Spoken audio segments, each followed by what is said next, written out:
بسم اللہ الرحمن الرحیم۔ دین ٹی وی کے ناظرین کو نمان ربانی کا السلام علیکم۔ حضرت ابو بکر صدیق رضی اللہ عنہ کو دیکھیے، ابھی اسلام کا آغاز تھا، صرف 38 آدمی مسلمان ہوئے تھے، مکہ کی بستی کافروں سے بری ہوئی تھی۔ حضرت ابو بکر صدیق رضی اللہ عنہ حضور صلی اللہ علیہ وآلہ وسلم کی محبت سے سرشار تھے۔ حضور صلی اللہ علیہ وآلہ وسلم سے التجا کی کہ مجھے اجازت دیجیے کہ میں لوگوں کو علانیہ آپ کی رسالت کی اطلاع دوں اور آپ سے فیضیاب ہونے کی دعوت دوں۔ آپ نے فرمایا، اے ابو بکر، اب بھی ذرا صبر سے کام لو، ابھی ہم تعداد میں کم ہیں۔ حضرت ابو بکر صدیق رضی اللہ عنہ پر غلبہ حال طاری تھا، انہوں نے پھر اصرار کیا، حتیٰ کہ حضور نے اجازت دے دی۔ حضرت ابو بکر صدیق نے بے خوف و خطر لوگوں کو اللہ اور اس کے رسول صلی اللہ علیہ وسلم کی طرف دعوت دی۔ حافظ ابن کثیر رحمۃ اللہ لکھتے ہیں، حضور صلی اللہ علیہ وآلہ وسلم کی بعثت کے بعد حضرت ابو بکر صدیق پہلے خطیب ہیں جنہوں نے لوگوں کو اللہ اور اس کے رسول کی طرف بلایا۔ مشرکین مکہ آپ پر ٹوٹ پڑے، آپ کو سخت پیٹا روندا۔ عتبہ بن ربیعہ نے آپ کے چہرے پر بے تحاشا تھپڑ مارے۔ آپ قبیلہ بنو تمیم سے تھے، آپ کے قبیلے کے لوگوں کو خبر ہوئی تو وہ دوڑے ہوئے آئے، مشرکین سے انہیں چھڑا کر ان کے گھر چھوڑ آئے۔ حضرت ابو بکر صدیق بے ہوش تھے، لوگوں کا خیال تھا کہ وہ جانبر نہ ہو سکیں گے، وہ دن بھر بے ہوش رہے۔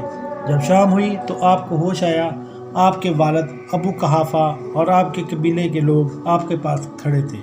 ہوش آتے ہی پہلی بات انہوں نے کہی، یا رسول اللہ، کہاں ہیں، کس حال میں ہیں؟ ان کے قبیلے کے لوگ سخت برہم ہوئے اور انہیں ملامت کی کہ جس کی وجہ سے یہ ذلت و رسوائی تمہیں اٹھانی پڑی ہے، یہ مار پیٹ تمہیں برداشت کرنی پڑی ہے، ہوش میں آتے ہی تم پھر اسی کا حال پوچھتے ہو۔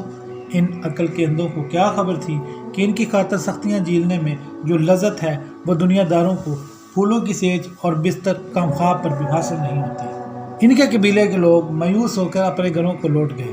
ان کی ماں ام الخیر سے کہہ گئے کہ جب تک محمد کی محبت سے یہ باز نہ آ جائیں، اس کا بائیکاٹ کرو اور اسے کھانے پینے کو کچھ نہ دو۔ ماں کی ممتا تھی، جی بھر آیا، کھانا لا کر سامنے رکھ دیا اور کہا، دن بھر کے بھوکے ہو، کچھ کھا لو۔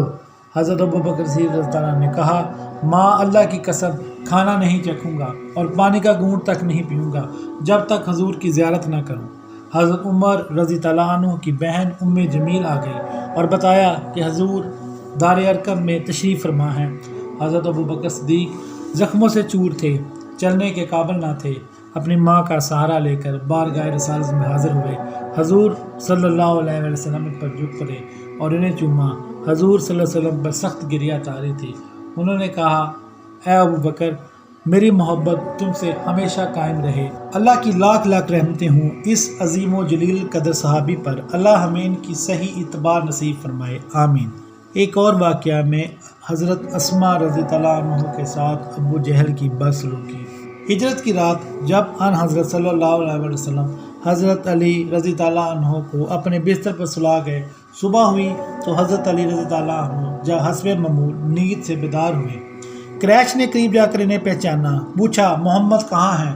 حضرت علی رضی اللہ عنہ نے جواب دیا، مجھے کیا خبر، میرا پہرا تھا، تم لوگوں نے انہیں نکل جانے دیا اور وہ نکل گئے۔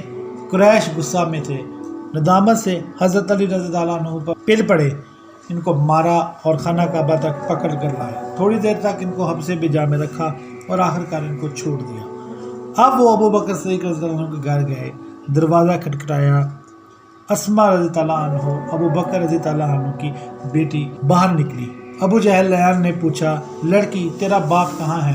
وہ بولی، باخدا مجھے معلوم نہیں، بد زبان و درشت ہو۔ ابو جہل لعین نے ایسا تماچا مارا کہ حضرت اسماء رضی اللہ عنہ کے کان کی بالی نیچے گر گئی۔ وہ ظالم آدمی اتنا ظالم تھا کہ اس نے یہ بھی نہیں دیکھا کہ میرے سامنے ایک معصوم بچی کھڑی ہے۔ اللہ تعالیٰ اس بدبخت کو اس عذاب میں مبتلا کریں گے جو کہ اس کا نصیب ہے۔ اللہ تعالیٰ ہمیں اپنے خلفائے راشدین صحابہ کرام کے سبق پر چلنے کی توفیق عطا فرمائے اور ہمیں ایک سچا مسلمان بنائے۔ اگر ویڈیو پسند آئی ہو تو ہماری ویڈیو کو لائک کیجیے، ہمارے چینل کو سبسکرائب کیجیے اور بیل آئیکن کے بٹن کو کلک کیجیے۔ تاکہ ہماری معلوماتی ویڈیو سب سے پہلے آپ تک پہنچ سکیں۔